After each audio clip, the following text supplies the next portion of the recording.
Cardinal, a Batfam Podfic written and illustrated by the Royal Librarian and read by Hero Stories. Chapter 11 Aftermath. Notes. I'm gonna be honest, this one is pretty sad. Sorry, not sorry. Warnings for implied past thoughts of suicide. Let's get into the chapter. Bruce mentally keeps track of the time it takes Damian to search for Tim. It's already certainly been longer than necessary, but not yet a cause for concern. Finally, Damien makes his way back into the dining room alone, his expression stormy and conflicted. Jason frowns. Where did he go? He left, Damien says simply. He left? Left? Oh dear. Dick, Jason, and Alfred utter simultaneously. Bruce raises a hand, preventing them from immediately jumping to conclusions. What happened, Damien? Bruce asks coolly. Damien hesitates, as if debating with himself how much he should say. He was emotional, he starts haltingly. Well, I could tell he was trying not to be emotional, but he just said he wasn't feeling well and had to go. The table frowns at each other in mutual confusion. Why the hell would he be emotional? Jason mutters. Damon shakes his head, clearly at a loss. Bruce doesn't know why either, but he feels like he should. Timothy Drake has always been an interesting character to Bruce. Granted, he was never really on his radar until Jason came home from school one day ranting about their stuck up neighbor. After that, Bruce made a point of observing the child from afar when they were at the same events. The boy was just like any other born into privilege, entitled and arrogant, but with enough wit and intelligence to make anyone think twice about crossing him, even as a preteen. He embodied some of his parents' most defining characteristics, for better or worse, and did so with calculated intention. But it was the aftermath of those interactions that always nagged Bruce. The way Timothy would look to his parents afterwards, searching for any sign of acknowledgement. How he silently obeyed every wordless command from his mother. How his posture remained perfect, not a hair out of place. And his eyes, always searching for scraps of validation. To Bruce, it explained everything Jason has always complained about. Timothy was simply being who his parents had taught him to be. Bruce never expected kindness from the Drakes when it came to the adoption of what they deemed street trash. So why would their son be any different? It was a sad situation. Given his clear potential, Bruce sometimes wondered what kind of boy Timothy might have been without his parents' influence. If he had been giving the validation he so clearly desperately needed. In many ways, he saw himself in the boy. Bruce grew up knowing there were expectations for him. Had his parents been there to help him, he would have been shielded from the brunt of them. He had Alfred, of course, but the butler could only do so much. By the time he was 8, his parents were dead, leaving him to shoulder the burdens alone. But Timothy? Timothy had his parents, and yet they did nothing to alleviate the pressure of their only child. Bruce has always tried to stay somewhat in the know about the movements of his fellow socialites. The Drakes, while formidable opponents in their own right, never really dealt in overly shady business, at least not bad enough for Batman to intervene. They left their company's fate to people far less competent than themselves, and focused instead on their passion for collecting and dealing rare artifacts. Said passion took them all over the world on various tours and archaeological dig sites. But Timothy was always in Gotham. By the time he was 12, Timothy consistently attended events unaccompanied, shouldering the responsibilities of maintaining the social status of the Drake name. There was a time Bruce considered becoming more involved in the situation. The Drakes were employing a Mrs. Mack under the title of both housekeeper and caregiver to Timothy, but Bruce suspected the caregiver title was a bit of an exaggeration. But then Damien appeared in his life, then Cars, eventually Duke, and Bruce admittedly got a bit sidetracked for a while. His mind didn't go back to the Timothy Drake issue until he got a word of his parents' death. Surely that would have been a good time to offer support, but by then Timothy was already showing his independence, quickly graduating and taking a year to travel the world. When he got back, well, let's just say Timothy was his parents' son in every way imaginable. Still, Drake Industries flourished under his leaderships, and the company became a prominent partner of Wayne Enterprises. DI's dealings have been clean. In fact, Bruce has continually confirmed himself over the years. But Bruce has always maintained a healthy amount of wariness where Timothy Drake was concerned, mostly because of his inherited ability to sway public opinion. Was worried about what that could mean for his children if one of them got on Timothy's bad side. Allowing Damien this internship was a risk, but ultimately far more informative than Bruce ever imagined. It doesn't surprise Bruce that Tim is capable of masking his true self. Such behavior is part of his upbringing. But what did surprise him from Damien's descriptions was the circumstances under which Timothy did so. Bruce would recognize his own calling card anywhere: distraction and misdirection, all meant to show one thing while hiding another. I show you the stone in my hand, you miss the knife at your throat. Bruce suspected foul play, some sort of scheme or ruse, black market, insider trading, something. But despite their combined efforts, Bruce and Oracle have uncovered nothing. Meanwhile, Damian of all people, has been attesting to Drake's character. And then a drugged, delirious Timothy used his influence to defend Damian in turn. Bruce's interest officially peaked. And now, tonight, all Bruce feels is concern. Bruce could see Tim struggling at first, trying to find his footing. He was surprised Tim didn't put on the face he'd come to know, seemingly knew better. Instead, they were left with an unsure yet well-spoken boy, with an undercurrent of sass that, quite frankly, fit perfectly into the rest of the family dynamic. It was like a puzzle piece slotted into place none of them realized was missing. Bruce doesn't know why he ran, but he can take a guess. The youngster has been without family for some time, Alfred inputs, almost reading Bruce's thoughts. Perhaps the experience was a bit overwhelming? Perhaps, Damien mutters. Something is bothering him, Bruce notes. Something he doesn't want to voice, at least not yet. It's taken years of parenting to force Bruce to even begin letting go of the need to control every aspect of his children's lives. Damien is mulling something over, and Bruce will let him.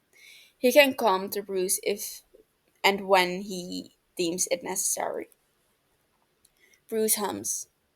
We'll give Tim some space, he says. And if it's a suggestion, but his tone clearly makes it an order. And it is. The boy is compromised, and Bruce won't let his children's impulsiveness be the reason to scare him away. He faces Damien again. But he should know he's welcome here at any time. Yes, father. They finish their dinner in a much more somber mood, each of them replaying the event in their minds and what about it could have caused such a reaction. Have you ever met him before, Alfred? Duke asks suddenly as the butler begins to clear their dishes. Alfred shakes his head after a moment. Not personally. I remember seeing him with his parents on occasion, but no, I never spoke to him that I remember until tonight. Duke nods as if satisfied, but Bruce catches Jason and Dick trading glances. He noticed it too, of course. Tim's odd reaction to Alfred, the way he spoke his name without a thought, like like they already knew each other. It was admittedly peculiar, but from the little he's got, Tim is a peculiar boy. Seeing as his children have taken such a vested interest, he'll let them do their own investigations. If there is more to be this to be found, they'll find it. Damien stays at the table for as long as he can stand it, trying to appear normal and not shaken as he feels. Once everyone starts to wander off to do their own thing before patrol officially begins, he rushes off to his room. His mind races like it can come up with the answer to all this if he can just think for a moment. He paces back and forth the length of his room for a while, still processing what he saw. Drake somehow navigating the manor like it was his own. His familiarity with Titus, his familiarity with them, the way he fits like a long lost piece. His mind grapples for some kind of explanation, but he has none. Somehow, some way, Drake knows things about them, things he has no business to. He should tell father. He needs to. It could be a security risk, but something holds him back. Telling Bruce would only label Tim as a potential threat to the family. It would sick Batman onto him, and the last thing Damian wants now is to alienate Tim further. That same feeling Damian's been wrestling with for weeks now is screaming at him that Drake is safe, that he'd never do anything to hurt them. In his stressed state, it takes him far too long to realize he's being watched. Jason leans casually against the doorframe with his arms crossed. Damien winces slightly. It isn't like him to be caught off guard, so distracted. His brother raised an eyebrow at him. You want to tell me what really happened back there? Damien forces his expression into a careful blankness. I don't know what you mean. What's that thing you always say, Jay? Dick draws as he sweeps into the room, flopping down onto Damien's bed without so much as a pause. Methinks the boy do protest too much. Jason cringes. Ugh, you butchered that. Never quote Shakespeare again, you savage. Duke peeks his head into the doorway. He raises an eyebrow. We talking about it? He officially hates living in a household of detectives. No! Damien snaps at the same time the others reply, Yes. Damien growls, reaching up and grabbing at his hair harshly. Dick is instantly on him, gently but firmly grabbing his wrist and forcing him to let go. Come on, baby bat, he said soothingly, the way he does one with them when they're injured or shaking. What's got you so stressed? Damien blinks rapidly, his emotions starting to overwhelm him. I don't know what to think. Jason steps fully into the room and steers Damien to sit on the bed. Duke shuts the door behind him and sits on the floor with Jason while Dick sits right across from Damien. His presence soothing but not overwhelming. Talk to us, Dick implores. What really happened with Tim? Why do you want to tell B? Damien closes his eyes. I didn't want father to see him as a threat. Then Jason's face goes serious. Should he? No! He replies instantly. I don't think so, he demands.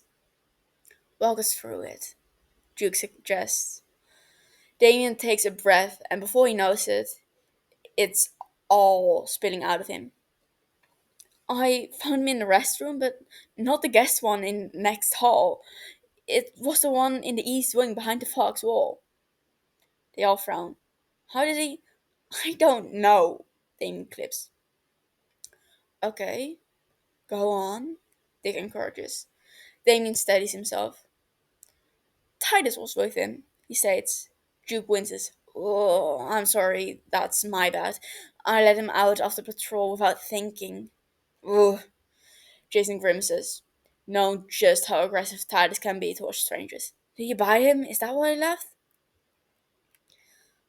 I feel like we would have heard more of commotion for that, Dick mutters to himself. No, that's just it, Damien exclaims. Titus was sitting on his lap and letting Drake pet him.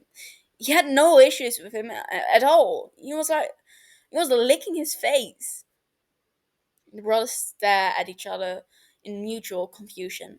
For as much as they all love Damien's dog, he does not take well to new people.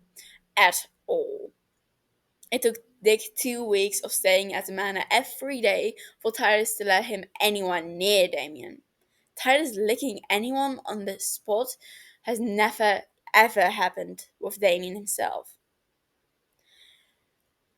Not only that, he knew Titus's name. Dick's brows crease. What do you mean? As I approached, he recalls, I could hear him talking to Titus like he knew him, calling him by name and everything, but I never told him about Titus before, and he wasn't wearing his collar. Dick looks towards the other two. Did either of you mention it? They shake their heads. He knew Alfred's name too. We didn't tell him that. Dick turns back to Damien.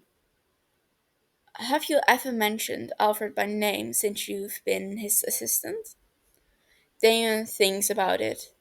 He rarely discusses anything with Drake other than what they're working on. He may have mentioned his family butler, but no, he's never mentioned Alfred by name. Damien shakes his head no. Then how did he know it? How does he know any of this? Jason concludes. Dick's expression darkens. He stands. We need to tell Bruce. No! Damien lurches to his feet instantly. Please don't! Aki! He can't say why he's so insistent. His mind is foggy yet active, firing in a way that feels like he's in battle, like he has something he needs to protect. Dick frowns. Damie, this could be a security breach. It isn't, trust me. He doesn't mean us any harm. We don't know that, and even if you did, that doesn't make it any less dangerous. He's not our enemy, Damien insists. He is important somehow, and I'm at the cusp of understanding why. I know he'd never hurt us, intentionally or otherwise. Jig stares at him long and hard, trying to decide what to do. It's rare for Damien to stand up so vehemently for someone, but he's always been a good judge of character, even if he can be a bit harsh at times. It's why the family trusted him in the first place, even when their own perceptions of Drake were so potionlessing before. They stand at a stalemate for a minute, neither sure how to move forward. Damien's stubbornness is nothing new, nor is Dick's. But Dick has always had a deep weakness for Damien's pleading eyes. Dick grits his teeth. We will check with Oracle, he decides. If she finds anything that indicates something nefarious, we tell Bruce now. Damien hesitates. Fine, he allows. Jason lets out a breath and pulls out his phone. I'll call her then. They gather around Damien's desk, where Jason props up his phone and starts a FaceTime with Barbara. She answers almost immediately. Hi, Jay, she starts, looking over and double taking at the sight of them all. And everyone else? Something going on? Possible security breach, Dick says tersely. And we're keeping this between us for now. Intriguing, another voice comments, and Steph's face suddenly pops up the call. I love keeping things from the big man. Dick gives Barbara a look, just shrugs. Don't give me that. We were already on the phone when you called. Come on then, boys, Steph insists. Don't leave me in suspense. Or me. Cass's voice chimes in the background, listening in. Damian shakes his head. Well, it isn't the first time his siblings have band together to keep something from father. Barbara gazes at them seriously. Talk to me. A security breach? Barbara, Steph, and Cass listen attentively as the brothers walk them through Tim's odd behavior recently and events at dinner, explaining the various small bits of information Tim didn't have business knowing. Has there been any breaches into our security in the last few weeks or months? They can finally ask. Barbara types away at her computer, still listening but eyes firmly fixed on her monitor. Negative, she denies. Everything's coming up clear. I would know if anyone had gotten in, especially if it was into the Wayne Manor's security. Duke frowns. What about Cardinal? They get into the system without direct detection all the time, don't they? He poses. Barbara shakes her head.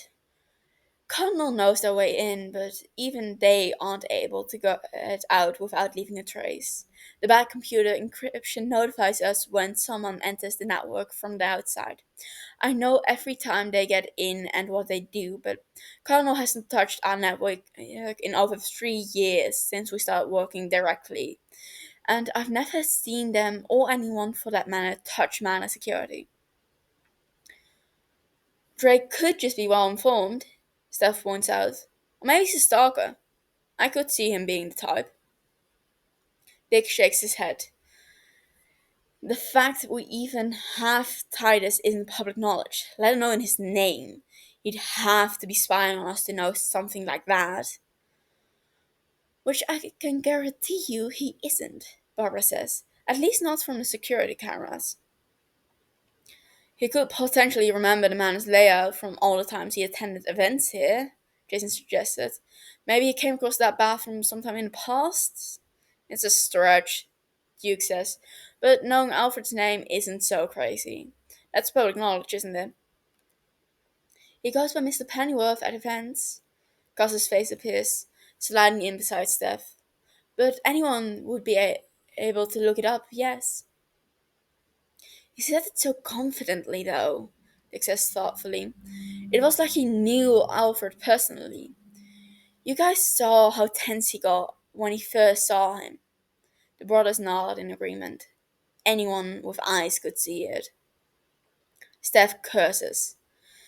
If he's not a hacker and he's not a stalker, probably, then how the hell does he know this stuff? Silence meets her questions. The information itself is inconsequential, Carl says slowly. None of it indicates a threat. It's how he knows that could be dangerous. What else might he know or learn? I could think of at least one family secret he'd possibly find particularly intriguing, Duke mutters blithely. Barbara looks up, her expression tight. Now that isn't possible. Yeah, come on, do you really think he'd stay quiet if he knew? He would, Damon states without hesitation. His siblings look at him with various levels of surprise. It isn't exactly like him to hope for the best of humanity. He isn't quite the pessimist he used to be, but he's certainly not an optimist. What makes you so sure? Cass breaks the silence. Daniel shakes his head. He doesn't know why he knows. He just does. Jason leans forward. Listen, I know my meta theory was from before was a bit outlandish, but it could be a legitimate reason for all of this. Duke scoffs. Not this again. Telepaths exist, Jason insists, exasperated. He could be getting all of this from our head just by being in the same room with us. Maybe that is why he self-isolates, so he doesn't slip up or have to deal with the noise of other people's thoughts all the time. By that logic, he could be manipulating Damian to get into our cookie races, Cass points out. Damon glass. He is not. How would you know? I know. The entire meta theory is circumstantial at best, Dick interrupts. Do you have another explanation? Jason shrugs. Because I don't, short of him watching us from the vents. Once you eliminate the impossible, what remains, however improbable, must be the truth. Silence again. No, you're right, Duke mutters. Why would he care to know such minuscule things about us in the first place? Dick sighs for what feels like the hundredth time. We can't agree this didn't happen by accident, but we need a substantial explanation. Damien glares at him, gritting his teeth. What do you think I've been trying to do? I just need more time.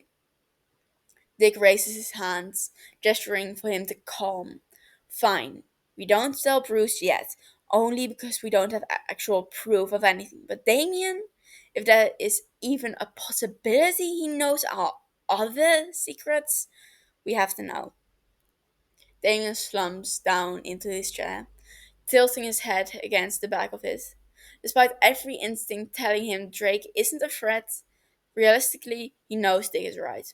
They need to know how he knows all of this, and Damon is in a place of to potentially get that. Understood, he said sullenly. I will investigate further and report my findings. Test him if you can. See if you can catch him reading your mind. Jason throws in. Dick looks upwards in a mimicry of an eye roll. Look for an explanation, whatever it may be. Yes, Aki.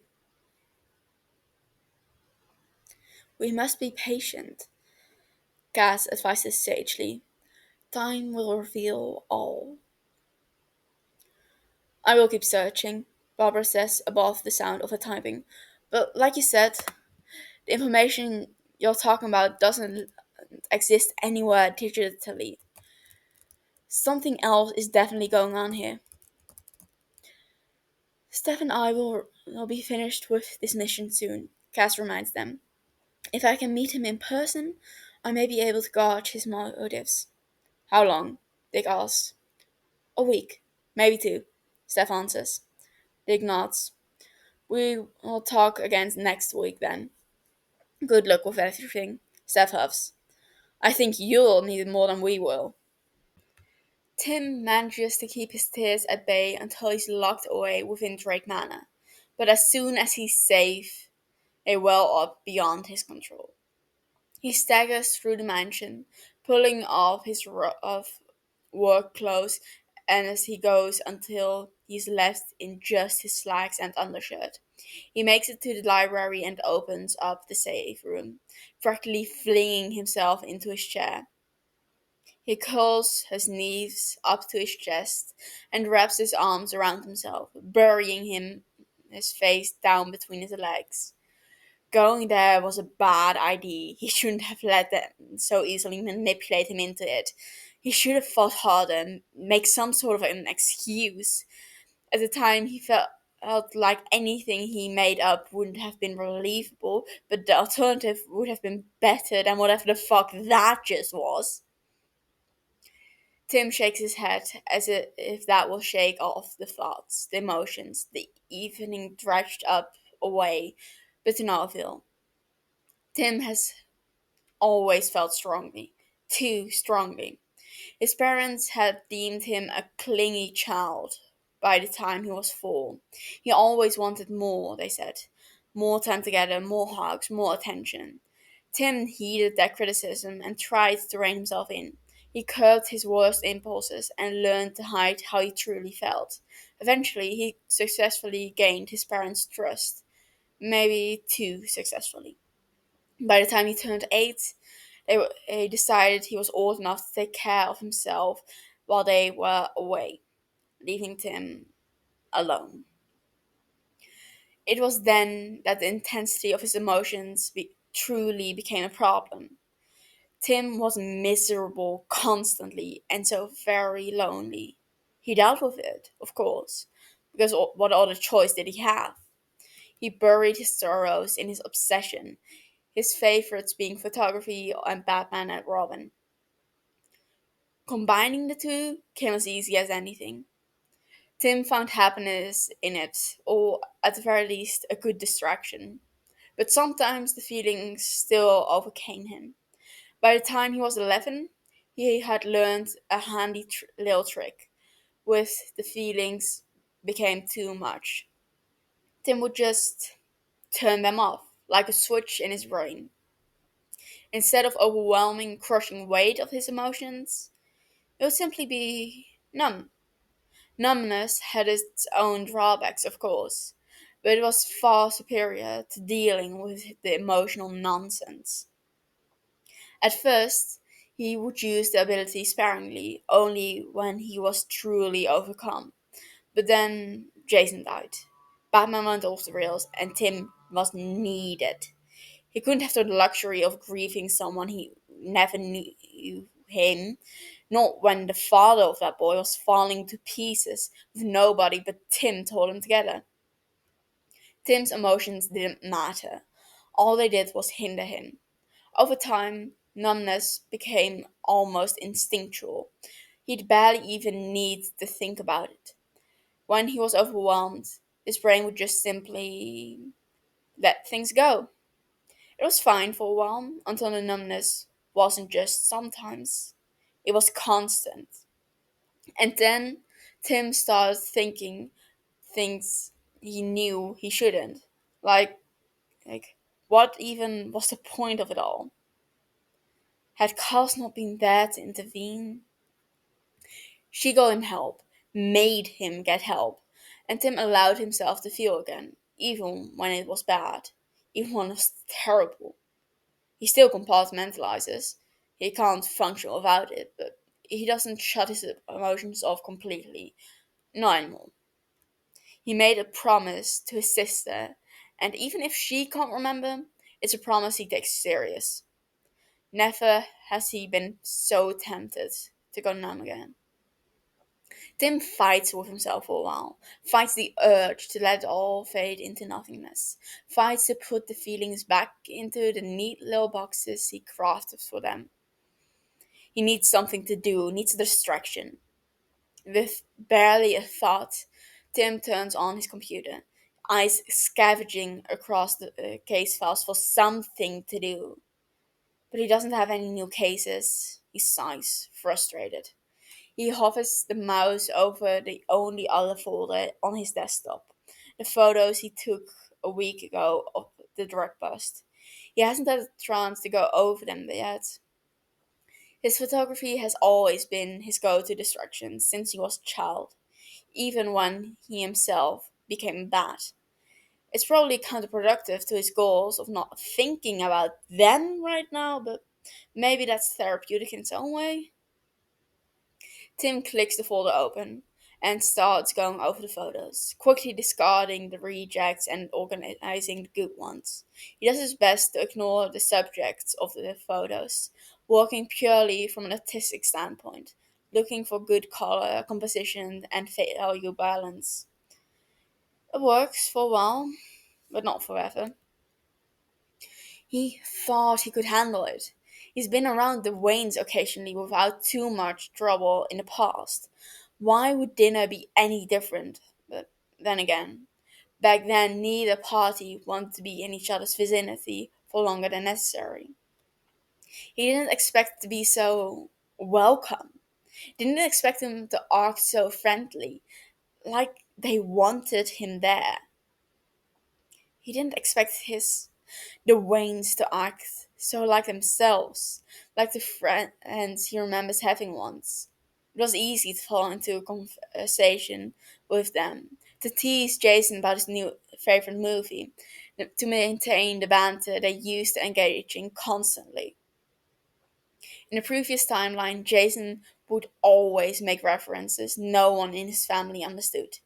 He called them uncultured swines to rectify this, and he and Tim had many a movie night together after the rough patrols, on the nights when neither could be bothered to return to their respective safe houses, once they could actually stand to be in each other's presence, that it is. Shakespeare in Love was a movie Tim never got around to watching until this reality, though he knew from a drunk night out with Jason that it was one of his favorites. He's wanted to tease him about it ever since. Working with Damian has been hard, but not unbearable. If he's being honest with himself, he's enjoying it. The balm of family being so much more potent than the pain he deals with daily. But tonight, he got too comfortable, gave too much of himself in the name of sating their curiosity. He allowed himself to be enclosed into their comforting familiarity. He shouldn't have. It was going fine enough at first. Seeing Alfred was hard initially, but he pulled it together. Talking business with Bruce, fine. Even like teasing and getting teased in return was okay. Better than okay. It was fun. He probably would have been able to manage most of dinner without any issue until he saw Jay and Dick play fight. It wasn't even a big deal, but the sight snapped him back to the harsh reality of his current life, forcing him to confront the stark difference between the timelines, this one and the one he knew. Back then, when Dick and Jay fought, there was nothing playful about it. Sure, they'd trade banter like none other, but anything physical was a fight. It was almost always ended in blood, or worse. But now, in this reality, they're actually brothers. Like they were always meant to be. It's a good thing. Something Tim made possible. But seeing it was a stark reminder. This life isn't for him, and never will be. It doesn't matter that Tim was the architect that made it a reality. It doesn't matter that he still loves the Waynes as his family and always will. It doesn't matter because no matter how much he might want it, he cannot take it. Tim made the choice years ago, and as much as he can and will change things for the better, he cannot, will not play God. He can intervene when the situation calls for it. He use his knowledge to change physical circumstances and help people for the better. But he refuses to use his emotional personal knowledge of those he knew intimately to manipulate them. He won't do it, especially not for his own benefit. Because there is no halfway for Tim. He'd either have to engineer a space for himself back into the family, unknowingly breaking that trust in the process, or stay completely separate. Even if they wanted to be friends, he just can't do that. In the long term, it would hurt too much to be treated like an acquaintance when, to him, they are everything. But to ask for more would be taking advantage, taking something that doesn't belong to him. It's a fact, a simple, playful reality. But damn it if it doesn't hurt. Tim ignores the tears as they continue to fall carelessly down his face, working now on editing a particularly good photo he caught of Damian right before the fight. His former brother's expression set and determined. There are a multitude of reasons he keeps his distance from the Waynes, most of them logical to keeping his cover, but the most important reason is that it keeps him safe.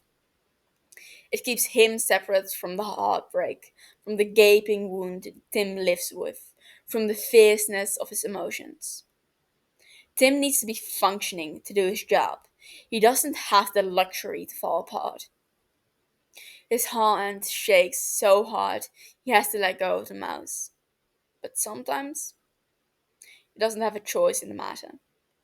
Tim looks at the photo again, and memories from before start springing at him one after another. Some good, some bad, some painful. For once, he lets everything rush into him: the anger, the sorrow, the longing, and most painfully, the guilt. Tim remembers another time Damien looked at him just like that. Firm, determined, and steadfast. He tries to block out the images of that night, the one that started it all, but they come anyway.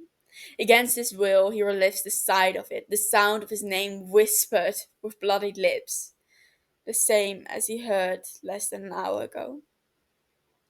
Timothy? He remembers the feeling of his little brother shuddering in his arms, taking his last breath. All because of his failure. Even if they did somehow want him back, how could he ever go home knowing how badly he let them down? Tim calls in on himself again and sobs near silently, the only way he knows how. Dick's dreams are fragmented. Haley's circus, his parents' smiling faces. A boy so small and sweet, timidly asking him for an autograph, a warm hug, the desire to do more. And then he's in his first apartment in Bloodhaven, and the boy, the same boy, old enough but still too young, finds him again, begging, "Please, you're the only one who can help him." But he can't. He can't go back to Robin, not after. He's in the cave, walking someone through the basics of a handspring. He glances up, expecting to see Jason or Damian, but he's in the manor. Couch cushions everywhere. 2 in the morning. His brother is finally asleep in the corner, curled in on himself. Dick covers him with a blanket. He doesn't wake him. Dick blinks himself awake slowly, his mind foggy and confused. His eyes scan the dark room, unseeing. His chest rises with a sharp inhale, like surfacing from deep water. Lunch aching for clarity. He turns over in his bed. He turns again, slumping deeper into his pillows. He rubs a hand over his face, chasing something he can already feel slipping. There's something important. He needs to. Dick's eyes fall closed again, the dream already a distant memory. Bruce dreams of turmoil. He twists and turns within his bed, mumbling to himself, coming in and out of sleep constantly. He's almost there. He can make it. He can. He doesn't. He carries the broken, beaten body of his son, Jason, through the ruins, stumbling and falling to his knees in agony. All he knows is grief. Criminals flash before his eyes, thugs, drug dealers, petty thieves, it doesn't matter. Batman shows no mercy, he doesn't kill, but nor does he save. Bruce is lost in the swirls of darkness, bleaker than any he's known in his life. And then a presence is there, steady, firm, and insisting. He pulls up from the depths, practically against his will, forced back into the right path. He's reminded of his purpose, of his promise, but he can barely manage the pain. He numbs himself the only way he knows how. He distances himself from everyone and everything that could make him lose the way, lose his sight. He becomes harder, stricter. The boy he trains isn't his, no matter how much his heart claims otherwise. He's small and physically weaker than the other ones that came before him, but not in spirit. Weak men wait for opportunities, strong men make them. He pushes him harder than he's ever pushed a protege, gives him experiences and lessons he isn't ready for. The boy becomes strong. Still, Bruce keeps his distance. He never heals from his wounds, not really, merely builds around them, ensuring the rest of him is armored and prepared. His traitorous heart loves each of the others as they come, and he desperately wishes he could be what they need. But he will never be what he was. He knows the family suffers for it, but they are all safer, fiercer. He won't let it happen again. Never again. He would rather put a knife to his own throat than to see one of his sons torn away from him again. But still, he fails. Bruce thrashes in his sleep and tumbles out of his bed. He backs himself against the wall, hands on his chest, and begins his ritual to calm his breath. Even once he manages it, his heart still races, fear and panic at the forefront of his mind. He's on his feet before he knows it, stumbling back into the manor. He makes it to Dick's room first, silently opening the door to peer inside. Dick is fast asleep. His bedding is thrown haphazardly, restless, but his chest rises and falls peacefully enough. Damian's room is next, and Bruce finds him cuddled between both Titus and Ace. His youngest isn't so young anymore, he thinks ruefully. Bruce approaches his bed and gently caresses his hair on his head. Father, he mumbles, blinking awake. We're safe. Go back to sleep. It says so much about how far they've come when he simply listens, falling back to sleep almost instantly. Bruce finds Duke among a bed of sheets and blankets thrown about, just as strewn as Dick's was. Bruce grabs his comforter and carefully places it over him so as to not wake him. With every child he finds safe, his anxiety eases. He stands outside Jason's door for a while, unable to make the final step to go in. He can't remember almost anything from the dream except the torrid emotions at a depth and intensity he's isn't sure he's ever experienced before, except for the sight of his son, of Jason's mangled dead body, beaten, bloodied, and torn apart. Except for the feelings of absolute anguish that stays firmly planted in his mind.